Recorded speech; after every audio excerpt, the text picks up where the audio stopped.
اللہ تعالیٰ نے قرآن پاک میں فرمایا میری یاد سے ہی دلوں کو سکون ملتا ہے، دلوں کو قرار ملتا ہے۔ لیکن آج کا انسان سکون سوشل میڈیا پر تلاش کر رہا ہے، آج کا انسان سکون گانوں میں تلاش کر رہا ہے، شہرت اور دولت میں تلاش کر رہا ہے۔ کتنے نوجوان ایسے ہیں جنہیں یاد ہی نہیں کہ آخری بار اللہ کا نام کب لیا تھا، جنہیں یاد ہی نہیں کہ آخری بار اللہ کے حضور اپنا سر کب جھکایا تھا، جنہیں یاد ہی نہیں کہ آخری بار نماز کب پڑھی تھی، اللہ کو راضی کب کیا تھا، نیکی والا کام کب کیا تھا۔ یہ وہ نوجوان ہیں جن کی دعاؤں میں دنیا ہے، رب نہیں ہے، ان کی دعاؤں میں پیسہ ہے، اللہ نہیں ہے، جن کے دل خوف خدا سے خالی ہیں، جن کی راتیں بے حیائی کی نظر ہو چکی ہیں اور ان کے دن نیند میں گزر جاتے ہیں، راتیں غفلت میں گزر جاتی ہیں۔ جوانوں، رمضان میں جو تھوڑی سی روشنی ہمارے دلوں میں آئی تھی، کیا ہم اسے بجھنے دیں گے؟ اللہ فرماتا ہے شیطان تمہارا کھلا دشمن ہے، اسے دشمن ہی سمجھو، اسے اپنا دوست مت سمجھو، شیطان تمہارا کھلا دشمن ہے۔ ان الشیطان للانسان عدو مبین، لیکن ہم نے تو شیطان کو اپنا دوست بنا لیا ہے، شیطان کی باتوں پر چلنا اپنی آزادی سمجھ بیٹھے ہیں، اللہ کو بھلا دیا، شیطان کو اپنا دوست بنا لیا۔ ابھی ہم خود کو مسلمان بھی کہتے ہیں، ابھی ہم نے جنت کی امید بھی لگائی ہوئی ہے۔ میرے نبی نے فرمایا جس نے رمضان پایا اور پھر بھی بخشا نہ گیا وہ ہلاک ہو گیا، تباہ ہو گیا۔ سوچو یہ کتنا بڑا اعلان ہے جوانوں، ایک ایسا مہینہ جس میں ہر نیکی کا اجر بڑھا دیا جاتا ہے، ایک ایسی رات جس کی عبادت ہزاروں مہینوں سے بہتر ہے، اس کے باوجود بھی اگر کسی کی مغفرت نہ ہو سکے تو اس کی بدبختی پر افسوس ہی کیا جا سکتا ہے۔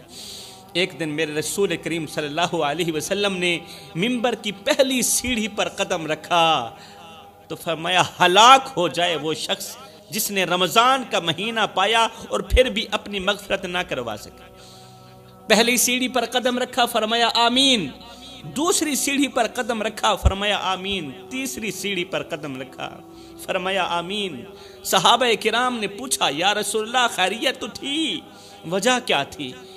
پہلی سیڑھی پر قدم رکھا، آمین کہنے کی وجہ کیا تھی؟ میرے رسول کریم نے فرمایا جبریل میرے پاس آئے، یا رسول اللہ فرما رہا ہے ہلاک ہو جائے وہ شخص جس نے رمضان کا مہینہ پایا اور پھر بھی اپنی مغفرت نہ کروا سکا۔ جب میں پہلی سیڑھی پر قدم رکھ رہا تھا نا تو فرشتہ جبریل مجھے کہہ رہا تھا اے اللہ کے نبی، اللہ فرما رہا ہے ہلاک ہو جائے وہ شخص جس نے رمضان کا مہینہ پایا اور پھر بھی اپنی مغفرت نہ کروا سکا۔ میں نے کہا آمین۔ جب میں نے دوسری سیڑھی پر قدم رکھا تو فرشتے نے کہا ہلاک ہو جائے وہ شخص جس کے سامنے میرا نام لیا جائے، رسول کریم کا، جناب حضرت محمد مصطفیٰ صلی اللہ علیہ وسلم کا نام لیا جائے، اللہ کے محبوب کا نام لیا جائے اور وہ درود پاک نہ پڑھے، ہلاک ہو گیا وہ شخص۔ رسول کریم فرماتے ہیں دوسری سیڑھی پر قدم رکھتے ہوئے میں نے کہا آمین۔ پھر جب تیسری سیڑھی پر قدم رکھا تو جبریل نے کہا یا رسول اللہ، اللہ فرما رہا ہے ہلاک ہو جائے وہ شخص جس کے ماں باپ دونوں یا ان میں سے کوئی ایک بڑھاپے کو پہنچے اور وہ ماں باپ کی خدمت کر کے جنت نہ حاصل کر سکے۔ ہلاک ہو جائے وہ شخص۔ جو نوجوان اپنی زندگی میں ماں کا بڑھاپا پائے یا باپ کا بڑھاپا پائے، اگر اس کی خدمت کر کے جنت حاصل نہ کر سکے تو ہلاک ہو گیا وہ شخص۔ میں نے کہا آمین۔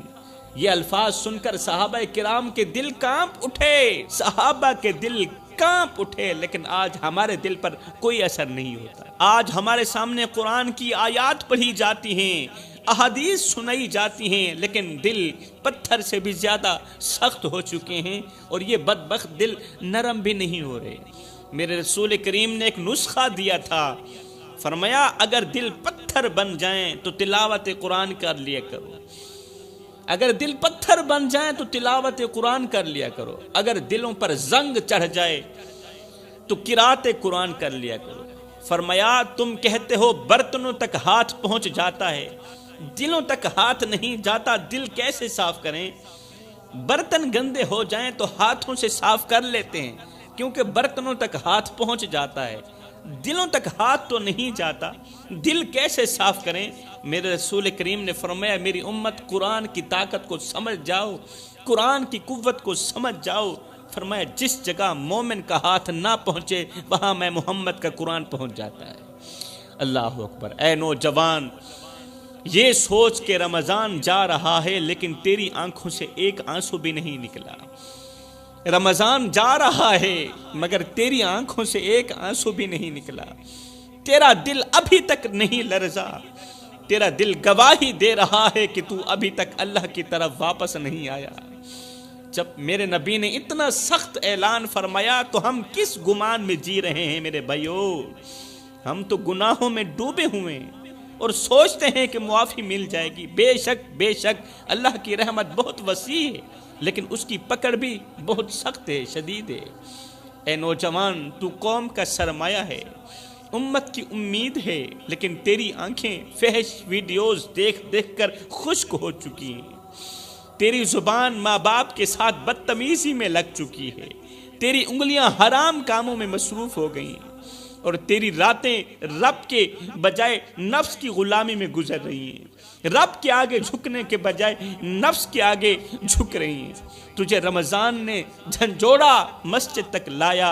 رمضان کا تجھ پر بہت بڑا احسان تھا کہ تیرے جیسے بے نمازی کو بھی مسجد تک لایا، تجھے قرآن کی تلاوت پر آمادہ کیا۔ کیا اب بھی تو دوبارہ گناہوں کی دلدل میں گر جائے گا؟ یہ تو کوئی سوچ بھی نہیں سکتا۔ میرے رسول کریم نے فرمایا 5 چیزوں سے پہلے 5 چیزوں کو غنیمت جانو، 5 چیزوں سے پہلے 5 کو غنیمت جانو۔ جوانی سے پہلے بڑھاپے کو غنیمت جانو، صحت سے پہلے بیماری کو غنیمت جانو، فراغت سے پہلے مصروفیت کو غنیمت جانو، مال سے پہلے فکر کو غنیمت جانو اور زندگی سے پہلے موت کو غنیمت جانو۔ نوجوانوں، یہ رمضان تمہارا آخری رمضان بھی ہو سکتا ہے۔ موت کا کوئی وقت نہیں ہے لیکن حساب یقینی ہے۔ اللہ اکبر۔ موت یقینی ہے، آئے گی ضرور، حساب ہوگا ضرور۔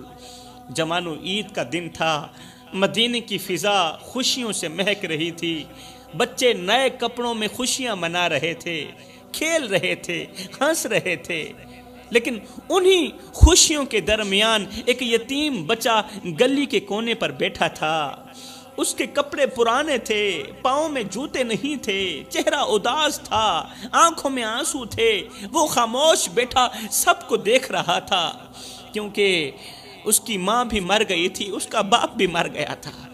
جن کے ماں باپ مر جائیں نا، پھر ان کے بچے یتیموں کی سی زندگی گزارتے ہیں، ان کے بچے دوسروں کے اترے ہوئے کپڑے پہنتے ہیں، ان کے بچے دوسروں کا بچا ہوا کھانا کھاتے ہیں۔ یہ یتیم بچہ سب بچوں کو حیرانی کے عالم میں دیکھ رہا تھا اور رو رہا تھا۔ عین اسی لمحے میرے رسول کریم صلی اللہ علیہ وسلم کا وہاں سے گزر ہوا۔ آپ نے وہ منظر دیکھا تو رک گئے، اس یتیم بچے کے پاس گئے، نرمی سے پوچھا، بیٹا تم کیوں رو رہے ہو؟ کیوں رو رہے ہو؟ کسی نے مارا ہے؟ تجھے پیاس لگی ہے پانی دوں؟ بھوک لگی ہے روٹی دوں؟ بچہ رو کر کہنے لگا، یا رسول اللہ، سب بچوں کے پاس ماں باپ ہیں، نئے کپڑے ہیں، کھلونے ہیں، خوشیاں ہیں، میرے ماں باپ اس دنیا میں نہیں رہے، میرے ماں باپ اللہ نے اٹھا لیے، میرے پاس نہ کپڑے ہیں، نہ جوتے ہیں، نہ کوئی پوچھنے والا ہے۔ یہ الفاظ سننے ہی تھے کہ رسول کریم صلی اللہ علیہ وسلم کی آنکھیں چھم چھم برسنے لگی۔ میرے رسول کریم صلی اللہ علیہ وسلم سے رہا نہ گیا، میرے رسول کریم نے اس یتیم بچے کو اپنے ہاتھوں سے اٹھایا، سینے سے لگایا اور ساتھ میں فرمایا، بیٹا کیا تم پسند کرو گے کہ محمد تمہارا باپ بن جائے اور عائشہ تمہاری ماں بن جائے؟ یہ وہ لمحہ تھا جب یتیمی ختم ہو گئی تھی، محرومی ختم ہو گئی تھی، رب کی رحمت نے گود میں جگہ دے دی تھی اور عید کی خوشی مکمل ہو گئی تھی۔ رسول کریم صلی اللہ علیہ وسلم اس بچے کو اپنے گھر لے گئے، اسے کپڑے پہنائے، کھانا کھلایا، کھلونے دیے اور سب بچوں کے ساتھ خوشی میں شریک کیا، اور پھر وہ بچہ ہمیشہ کے لیے میرے رسول کریم کی خدمت میں رہا۔ میرے بھائیو، اگر ہم چاہتے ہیں کہ اللہ ہم سے راضی ہو، اگر ہم چاہتے ہیں کہ ہم نبی کے بالکل قریب ہو جائیں، تو کسی یتیم کے سر پر محبت بھرا ہاتھ رکھنا ہوگا، کسی غریب کا سہارا بننا ہوگا، کسی روٹھے ہوئے دل کو خوش کرنا ہوگا، کیونکہ نبی کی سیرت کا بھی یہی پیغام ہے اور یہی عید کا اصل مقصد ہے۔ اگر آج تم نے کسی یتیم کو ہنسا دیا، کسی بیوہ کا دل خوش کر دیا، کسی غریب کی مدد کر دی، تو سمجھ لو تم نے عید کو سچ میں عید بنا دیا۔ قیامت کے دن سب لوگ معاف کر دیے جائیں گے جوانوں، مگر 3 لوگوں کو اللہ تعالیٰ کبھی بھی معاف نہیں کرے گا۔ قیامت کے دن سب لوگ معاف کر دیے جائیں گے، مگر 3 لوگوں کو اللہ تعالیٰ کبھی معاف نہیں کرے گا۔ پہلا وہ شخص جو ماں باپ کا نافرمان ہوگا، وہ ماں جس نے درد برداشت کیے، راتوں کو جاگی، تمہیں پالا، تمہارے لیے دعائیں کی، اور وہ باپ جس نے دن رات محنت کر کے تمہیں زندگی کے ہر موڑ پر سہارا دیا۔ اگر انہی کو تم نے نہ دیکھا، ان کی نافرمانی کی، ان کے دل توڑے، تو سن لو اللہ تعالیٰ خود فرماتا ہے ماں باپ کی نافرمانی کرنے والے کی نماز قبول نہیں ہے۔ نہ نماز قبول ہے، نہ روزہ قبول ہے، نہ ہی تو کوئی عبادت قبول ہے۔ وہ جتنی چاہے نیکیاں کر لے، جب تک ماں باپ راضی نہیں ہوں گے اللہ بھی راضی نہیں ہوگا۔ فرمایا دوسرا وہ بدقسمت شخص جو اللہ کے ساتھ شرک کرتا ہے، یعنی کسی اور کو اللہ کے برابر سمجھتا ہے، چاہے وہ کسی قبر سے دعا مانگے، کسی پیر کو مشکل کشا کہے، یا کسی اور کو سجدہ کرے۔ اللہ تعالیٰ نے صاف الفاظ میں فرما دیا کہ میں ہر گناہ معاف کر سکتا ہوں، مگر شرک کبھی بھی معاف نہیں کروں گا۔ لوگ قبروں میں جا کر دعائیں مانگتے ہیں، اے قبر والے ہمیں یہ بھی دے دے، ہمیں وہ بھی دے دے، ہماری ہر حاجت پوری فرمانا۔ یہ شرک ہے میرے بھائی، اللہ سے مانگنا ہے۔ قبروں پر جائیں لیکن ان کی بخشش کے لیے دعا کریں، فاتحہ پڑھیں، ان کے مقام کی بلندی کے لیے، ان کے درجات کی بلندی کے لیے دعائیں مانگیں۔ اللہ تعالیٰ ہر ایک گناہ معاف کر دے گا، مگر شرک والا گناہ کبھی بھی معاف نہیں کرے گا۔ اور تیسرا وہ ظالم انسان جو دوسروں کا حق کھاتا ہے، یتیموں کا مال دبائے بیٹھا ہوتا ہے، بیواؤں کو دھوکہ دیتا ہے، غریبوں پر ظلم کرتا ہے، اپنے اقتدار یا طاقت کے نشے میں کمزوروں کو روندتا ہے۔ اللہ تعالیٰ فرمائے گا آج میں ظلم کرنے والوں کا دشمن ہوں، نہ انہیں بخشوں گا، نہ ان کی کوئی سفارش قبول ہوگی۔ فرمایا یہ 3 لوگ قیامت کے دن اللہ کی نظر رحمت سے محروم ہوں گے، ان کے لیے نہ کوئی عذر ہوگا، نہ کوئی بہانہ، نہ کوئی سفارش کام آئے گی۔ اور سنو جوانو، کیا تم جانتے ہو دنیا میں 3 لوگ ایسے بھی رہتے ہیں جنہیں دیکھ کر میرا اللہ مسکراتا ہے؟ اندازہ لگاؤ کتنے خوش نصیب ہوں گے وہ لوگ جن پر رب مسکراتا ہے، اور وہ مسکراہٹ جو اس کی شان کے لائق ہے، جو نور سے بھری ہوئی ہوتی ہے، محبت سے لبریز ہوتی ہے۔ وہ کون سے خوش قسمت لوگ ہیں؟ فرمایا نمبر 1 وہ بیٹا جو ماں باپ کے قدموں میں اپنی خواہشیں قربان کر دیتا ہے، جو ماں کے چہرے پر ہلکی سی مسکراہٹ لانے کے لیے اپنی نیند، اپنا سکون سب کچھ چھوڑ دیتا ہے، قربان کر دیتا ہے، جس کے سجدے ماں کی دعاؤں کے ساتھ جڑ کر عرش تک پہنچتے ہیں۔ اللہ اکبر۔ فرمایا نمبر 2 وہ عالم دین جو لوگوں کو اللہ سے جوڑنے میں لگا رہتا ہے، اس کو بھی اللہ تعالیٰ دیکھ کر مسکراتا ہے، جس کی زبان سے نکلے ہوئے الفاظ دلوں کو ہلا کر رکھ دیتے ہیں۔ اللہ اکبر۔ جو علم کے ذریعے روشنی پھیلاتا ہے اور دین کی اشاعت کرتا ہے، ہر وقت نبی کے دین کو پھیلانے میں لگا رہتا ہے۔ فرمایا یہ بیٹھا زمین پر ہوتا ہے، اس کا چرچا عرش بری پہ ہو رہا ہوتا ہے۔ اللہ اکبر۔ فرمایا نمبر 3 وہ اللہ کا ولی جو دنیا کی رونقوں سے ہٹ کر تنہائیوں میں اپنے رب کو پکار رہا ہوتا ہے، یہ وہ ہوتا ہے جسے دیکھ کر میرا اللہ مسکرا رہا ہوتا ہے۔ جوانوں کبھی بھی ان 3 لوگوں کا دل مت دکھانا، ورنہ یاد رکھنا تم مارے جاؤ گے، تم تباہ ہو جاؤ گے، کیونکہ یہ وہ لوگ ہوتے ہیں جنہوں نے اپنی ہمت سے زیادہ زخم کھائے ہوتے ہیں۔ یہ وہ لوگ ہوتے ہیں جو روز بکھرتے ہیں، روز جیتے ہیں اور کسی کو خبر تک نہیں ہونے دیتے۔ یہ وہ لوگ ہوتے ہیں جو اندر سے مر چکے ہوتے ہیں، بس کسی کی خاطر سانسیں لے رہے ہوتے ہیں۔ ان کے دل قبرستان ہوتے ہیں جہاں روز پرانے خواب دفن ہوتے ہیں۔ یہ اپنوں کے ہوتے ہوئے بھی اکیلے ہوتے ہیں۔ یہ وہ لوگ ہوتے ہیں جو روتے بھی ہیں تو انہیں تسلیاں دینے والا کوئی نہیں ہوتا۔ یہ چیختے ہیں، چلاتے ہیں، مگر انہیں حوصلے دینے والا کوئی نہیں ہوتا۔ اور جب انہیں کوئی تکلیف دیتا ہے، جب انہیں کوئی دکھ دیتا ہے تو یہ کچھ بھی نہیں کہتے، بس خاموشی سے گزر جاتے ہیں اور اپنا معاملہ اللہ کے سپرد کر دیتے ہیں۔ فرمایا نمبر 1، دنیا کے ستائے ہوئے کا کبھی دل مت دکھانا، کیونکہ یہ وہ ہوتا ہے جسے اپنوں نے پرایا کہا ہوتا ہے اور غیروں نے تماشا بنایا ہوتا ہے۔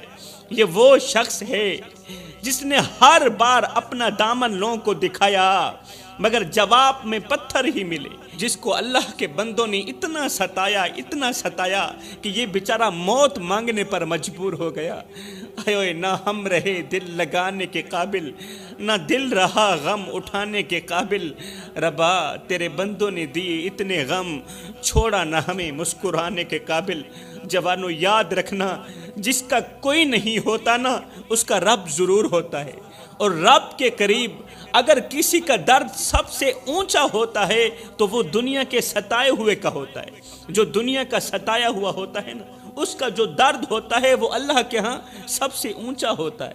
فرمایا دوسرا، وہ زندہ لاش جو اولاد کے ہوتے ہوئے بھی بے اولاد ہے، جس نے اپنی جوانی اولاد کے نام قربان کر دی مگر آج بڑھاپے میں اس کے آنسو پوچھنے والا کوئی نہیں ہے۔ جوانوں، ایسے شخص کا دل بھی نہ دکھانا، کیونکہ وہ مرنے سے پہلے کئی بار مر چکا ہوتا ہے، اولاد کے ہاتھوں مر چکا ہوتا ہے، اولاد نے اس کا جینا حرام کر دیا، اولاد نے اسے مرنے سے پہلے مار دیا، اولاد نے اسے در در کی ٹھوکریں کھانے پر مجبور کر دیا۔ فرمایا نمبر 3، جس نے مشکل وقت میں تمہارا ساتھ دیا ہو، ایسے شخص کا دل بھی مت دکھانا۔ وہ جو تمہارے ہر زخم پر مرہم بن کر آیا تھا، اگر آج تمہاری وجہ سے وہ زخمی ہو گیا تو یاد رکھنا اس کی خاموشی تمہارے لیے قیامت بن جائے گی۔ اگر تم ان 3 لوگوں کا دل دکھاؤ گے تو یاد رکھنا تم تباہ ہو جاؤ گے، تم مارے جاؤ گے، اللہ کے غضب کا نشانہ بن جاؤ گے، اس لیے کہ اللہ کا ترازو صرف انصاف ہی تولتا ہے۔ تو جوانوں، یہ زندگی کے لمحے تمہارے اور میرے لیے غنیمت ہیں۔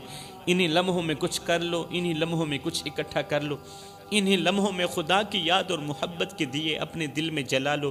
معلوم نہیں پھر فرصت ملے نہ ملے، معلوم نہیں پھر یہ زندگی کے لمحے ملے نہ ملے۔